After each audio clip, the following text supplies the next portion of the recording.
आज हम स्टार्ट कर रहे हैं इलेक्ट्रोकेमिस्ट्री। तो सबसे पहले इलेक्ट्रोकेमिस्ट्री होती क्या है, इसकी डेफिनेशन क्या होती हैं वो देखते हैं अपन। Electrochemistry, the branch of chemistry which deals with the relationship between electrical energy and chemical energy is called electrochemistry.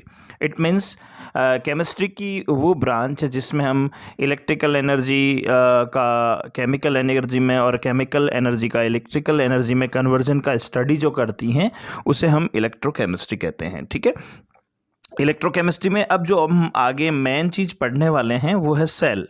तो सेल क्या चीज़ होती है? देखिए बेटा, सेल जो होती है एक ऐसा डिवाइस है जो केमिकल एनर्जी को इलेक्ट्रिकल एनर्जी में कन्वर्ट करता है या इलेक्ट्रिकल एनर्जी को केमिकल एनर्जी में कन्वर्ट करता है। दोनों ही हो सकते हैं, इन दोनों को ही सेल कहते हैं। तो इसकी डेफिनेशन बन गई, the device by which we can convert electrical energy into the chemical energy and chemical energy into the electrical energy is called cell. तो ये इसको कहते हैं सेल। अब जो सेल्स हैं इसके दो टाइप्स होते हैं, there are the two type of the cell. एक इलेक्ट्रोलाइटिक सेल, एक होता है इलेक्ट्रोलाइटिक सेल और दूसरा होता है इलेक्ट्रोकेमिकल सेल, इसको गैल्वेनिक सेल भी कहते हैं। तो पहले हम लेते हैं इलेक्ट्रोलाइटिक सेल। तो इलेक्ट्रोलाइटिक सेल जो होता है वो इलेक्ट्रिकल एनर्जी को या इलेक्ट्रिक एनर्जी को केमिकल एनर्जी में कन्वर्ट करता है। इलेक्ट्रिकल एनर्जी को केमिकल एनर्जी में जो कन्वर्ट करता है वो इलेक्ट्रोलाइटिक सेल होता है। और एक होता है इलेक्ट्रोकेमिकल सेल, तो इसका उल्टा, यानी कि जो केमिकल एनर्जी को इलेक्ट्रिकल एनर्जी, ये केमिकल एनर्जी है, इसको इलेक्ट्रिकल एनर्जी में कन्वर्ट करते हैं। तो इस तरह के सेल को हम कहते हैं इलेक्ट्रोकेमिकल सेल। जनरली जिनको हम सेल जानते हैं वो इलेक्ट्रोकेमिकली सेल होते हैं। इलेक्ट्रोकेमिकल सेल जो केमिकल एनर्जी को इलेक्ट्रिकल एनर्जी में कन्वर्ट करते हैं। अब देखिए, अब हम डिटेल पढ़ते हैं इसकी इलेक्ट्रोलाइटिक सेल की। तो इलेक्ट्रोलाइटिक सेल की डिटेल पढ़ने के लिए सबसे पहले मैं एक बार फिर से बता दूं कि the device which convert electrical energy into the chemical energy is called electrolytic cell.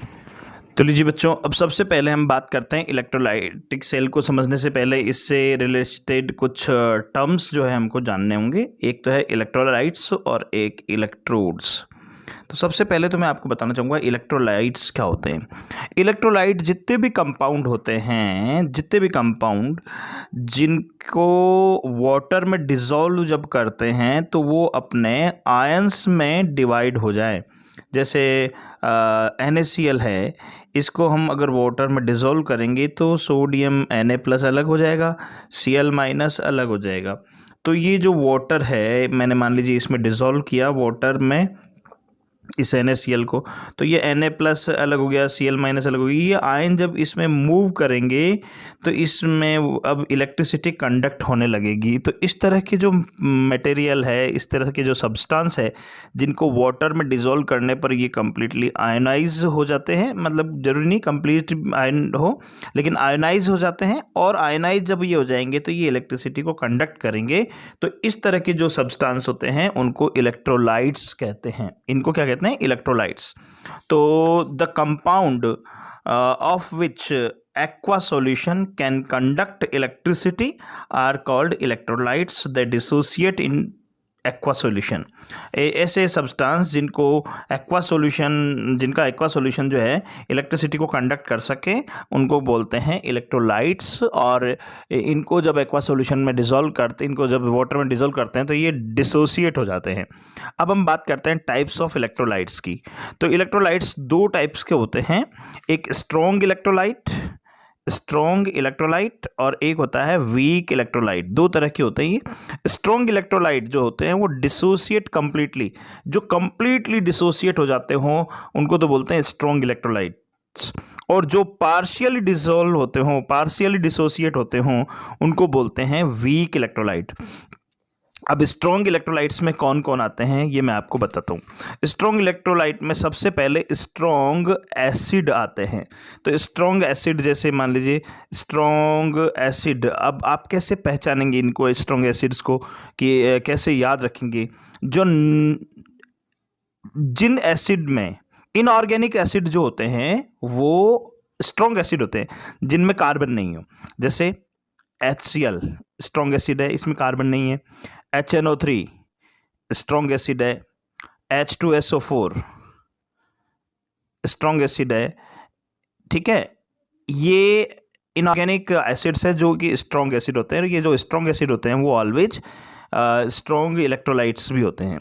दूसरा strong base, strong base, strong base जो होते हैं, अब आप इसके लिए भी मैं आपको बता दूं कि स्ट्रॉन्ग बेस कौन से होते हैं। सबसे पहले तो आप सब जानते हैं कि बेस क्या होते हैं, जनरली आइडेंटिफिकेशन क्या होती है बेस की, जिनमें OH आयन, जो एक्वा सॉल्यूशन में OH आयन देते हों वो बेस कहलाते हैं, है ना। तो जैसे अगर आपको एल्कलाई मेटल जो होती है फर्स्ट ग्रुप एस ब्लॉक का फर्स्ट ग्रुप, उसमें कौन कौन आता है, lithium, sodium, potassium, rubidium, caesium और फ्रेंशियम, ठीक है। लीना की रब से फरियाद, तो इन सब के साथ अगर OH जोड़ देंगे आप, OH, LiOH, sodium NaOH, potassium KOH, rubidium RbOH, caesium OH, francium जो है अनस्टेबल होता है क्योंकि ये रेडियो एक्टिव एलिमेंट होता है। तो ये सब जो है ना वो स्ट्रॉन्ग बेस होते हैं, स्ट्रॉन्ग बेस, ठीक है। तो कहने का मतलब एल्कलाई मेटल यानी फर्स्ट ए ग्रुप लीना की रब से फरियाद के साथ जितने भी OH वाले बेस हैं, LiOH, NaOH, KOH, RbOH, caesium OH, ये सब स्ट्रॉन्ग बेस होते हैं, ठीक है। KOH, NaOH, LiOH, ये सब क्या है, स्ट्रॉन्ग बेस, ठीक है। तो ये भी स्ट्रॉन्ग इलेक्ट्रोलाइट होते हैं। और सॉल्ट जितने भी होते हैं वो सारे जनरली सॉल्ट जो सारे स्ट्रॉन्ग इलेक्ट्रोलाइट होते हैं, जैसे NaCl है, KCl है, आपके CaCl2 है, ETC, ये सारे किस में आ गए, स्ट्रॉन्ग इलेक्ट्रोलाइट्स में आ गए। MgCl2 भी इसमें आ सकता है, MgCl2, ये सब किस में आ गए, स्ट्रॉन्ग इलेक्ट्रोलाइट में, ठीक है, क्योंकि ये सॉल्ट है। अब हम बात करते हैं वीक इलेक्ट्रोलाइट की। तो वीक इलेक्ट्रोलाइट के लिए मैं आपको बताना चाहूँगा कि वीक एसिड्स जो होते हैं वो वीक इलेक्ट्रोलाइट में आते हैं, है ना, ठीक है। अब मैं आपको समझाता हूँ कि वीक एसिड कौन से होते हैं। तो बेटा जितने भी ऑर्गेनिक एसिड्स जितने होते हैं, यानी कि जिनमें कार्बन होता है, वो सारे एसिड्स जो वीक एसिड होते हैं, जैसे आपके HCN, ये वीक एसिड है। आपके CH3COOH है, ये वीक एसिड है। HCOOH है, फॉर्मिक एसिड, ये वीक एसिड है। इसके अलावा ऑक्जेलिक एसिड जो है ये भी वीक एसिड है। तो ये जितने भी ऑर्गेनिक एसिड जिनमें कार्बन होते हैं वो सब किस में आता है, वीक एसिड में, और जो वीक होते हैं वो वीक इलेक्ट्रोलाइट्स भी होते हैं। दूसरा इसका एग्जाम्पल है वीक बेस, ठीक है।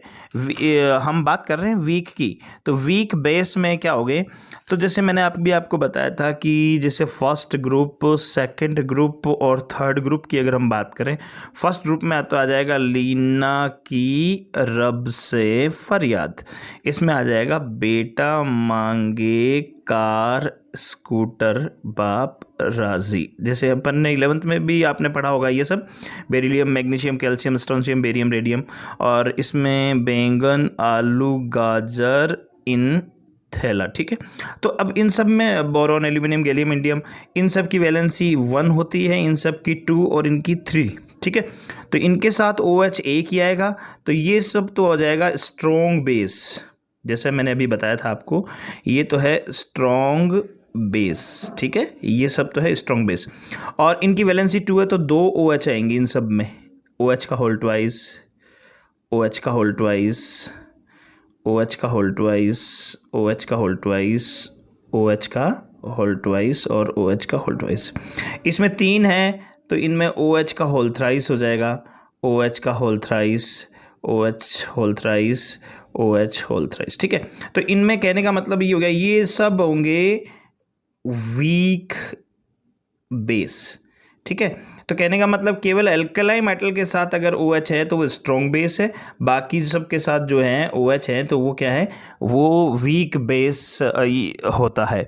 तो ये जो वीक इलेक्ट्रोलाइट में ये आ गए वीक बेस, जैसे कैल्शियम हाइड्रोक्साइड है, एल्यूमिनियम हाइड्रोक्साइड है, अमोनियम हाइड्रोक्साइड है, और सॉल्ट भी आते हैं, लेकिन इसमें एक ही प्रकार का सॉल्ट ऐसा है जो वीक इलेक्ट्रोलाइट है, और वो सॉल्ट कौन से होते हैं, जो वीक एसिड और वीक बेस से मिलकर बने हो। वीक एसिड जैसे मान लीजिए आप एग्जाम्पल के तौर पे मैं बता दूं, HCN एक वीक एसिड है ना, और वीक बेस जैसे NH4 OH, ये NH4OH वीक बेस है। इन दोनों से मिलकर जो सॉल्ट बनेगा वो क्या बनेगा, एक बनेगा NH4CN प्लस H2O।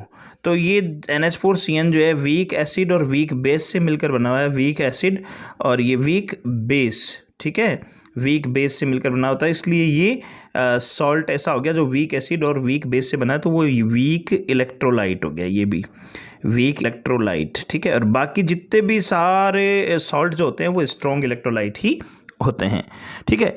तो ये तो बात हो गई इलेक्ट्रोलाइट्स की। अब दूसरा टर्म हम पढ़ेंगे इलेक्ट्रोड।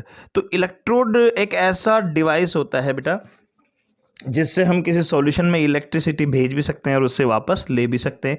जैसे अगर हम सेल बनाएं मान लो, तो एक सबसे पहले कंटेनर लेंगे, सबसे पहले एक कंटेनर लेंगे और इसमें किसी भी इनमें से किसी भी इलेक्ट्रोलाइट का एक्वा सॉल्यूशन डाल देंगे, ठीक है। इसमें ये एक्वा सॉल्यूशन डाल दिया, ठीक है। अब इसमें इलेक्ट्रिसिटी कंडक्ट करने के लिए इसमें दो इलेक्ट्रोड यूज़ करेंगे हम, जिनको कैथोड और एनोड कहते हैं। ये एक कैथोड तो ये, और ये दूसरा इलेक्ट्रोड, सॉरी एक इलेक्ट्रोड तो ये और दूसरा इलेक्ट्रोड ये। तो जिस इलेक्ट्रोड पर पॉजिटिव चार्ज होता है, जिस पे पॉजिटिव चार्ज होता है उसको तो बोलते हैं एनोड, ठीक है। और जिस पे नेगेटिव चार्ज होता है उसको बोलते हैं कैथोड, ये कैथोड। तो जो पॉजिटिव चार्ज वाला होता है उसको एनोड बोलते हैं और जो नेगेटिव चार्ज वाला होता है उसको कैथोड बोलते हैं। अब हम समझेंगे कि इसकी मैकेनिज्म, इलेक्ट्रोलाइटिक सेल की मैकेनिज्म, की इलेक्ट्रोलाइटिक सेल जो है वर्क कैसे करता है। तो इसके लिए मैं आपको फिर समझाऊंगा कि एक ये हमने सबसे पहले लिया, एक पोट लिया या मान लो कोई भी बर्तन लिया, कंटेनर लिया, इसमें किसी भी इलेक्ट्रोलाइट का एक्वा सॉल्यूशन भी ले सकते हैं और मॉल्टेन स्टेट में भी हो सकता है। कहने का मतलब इलेक्ट्रोलाइट लिक्विड स्टेट में ही होना चाहिए, लिक्विड स्टेट में होगा तभी तो उनके आयन अलग अलग होंगे, सॉलिड तो हो ही नहीं सकता ये। तो इसको हम दो बार में लेते हैं अपन। एक बार में इसमें मैंने मॉल्टेन NaCl लिया, मॉल्टेन NaCl, यानी एक्वा सॉल्यूशन नहीं है ये, इसमें केवल इतना हीट कर दिया NaCl को कि वो लिक्विड स्टेट में हो गया, ठीक है। अब इसमें एक कैथोड और एक एनोड इसमें मैं डिप कर देता हूँ, ठीक है। तो जो पॉजिटिव चार्ज वाला होता है उसको एनोड कहते हैं और जो नेगेटिव चार्ज वाला होता है उससे हम कैथोड कहते हैं, ये कैथोड।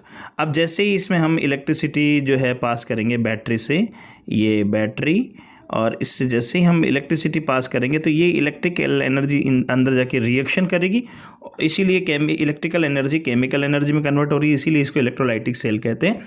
तो देखिए इसमें अब क्या रिएक्शंस होगी वो मैं बता रहा हूँ आपको।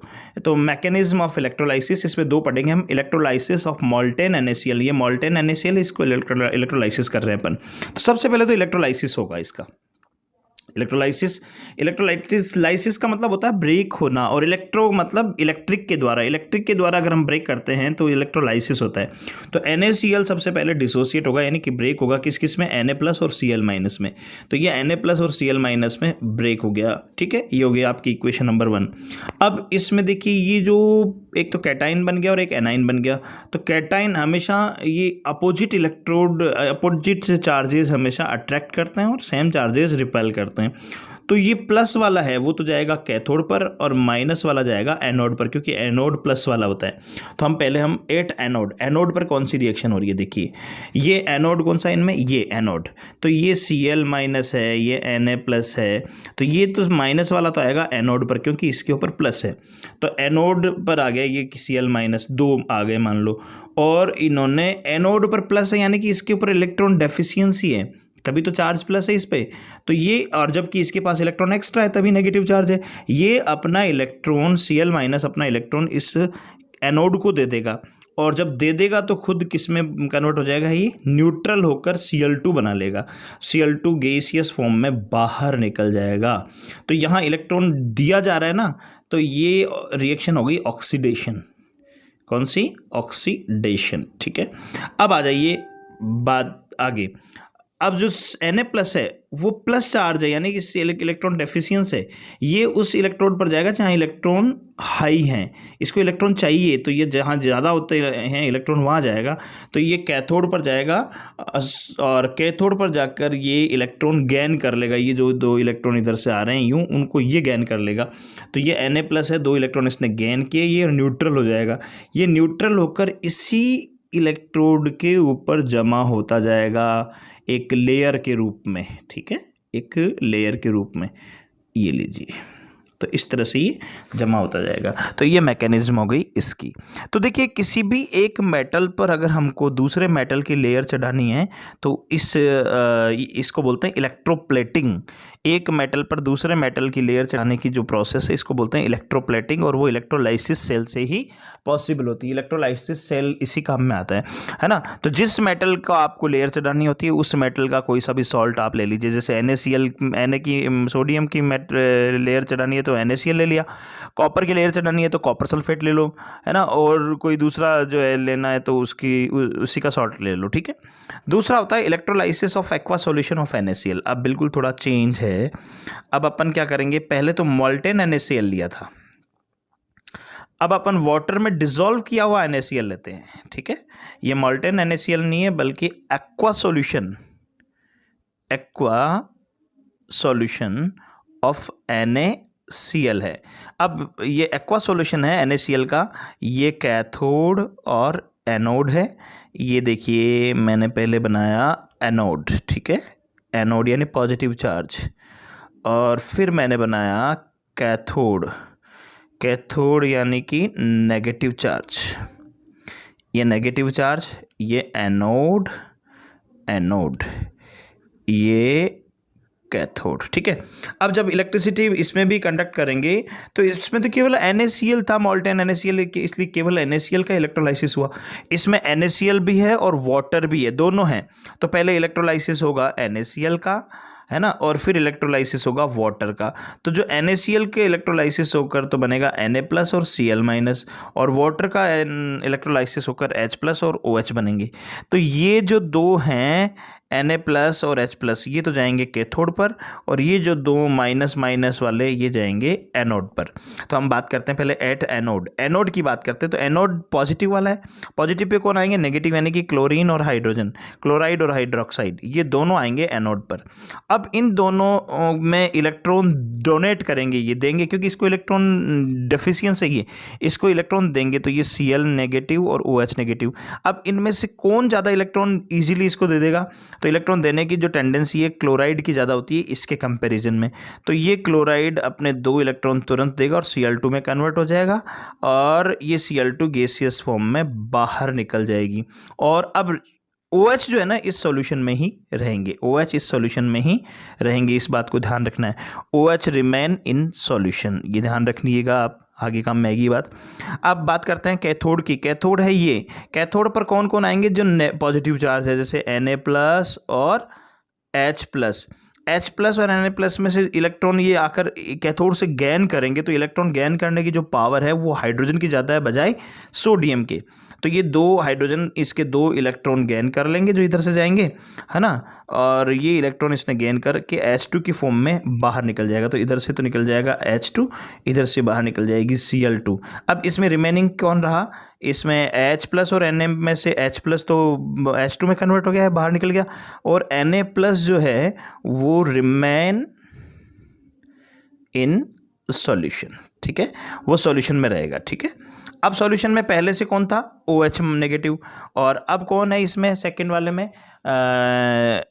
आपके Na+। तो Na+ और OH-, ये दोनों Na+ और OH-, ये दोनों मिलकर वापस NaOH बना लेंगे। तो एक तरह से NaOH बनाने की ये क्लोर एल्केलाई प्रोसेस भी कहलाता है, इसको क्लोर एल्केलाई प्रोसेस भी कहते हैं, जिससे NaOH फॉर्म होता है।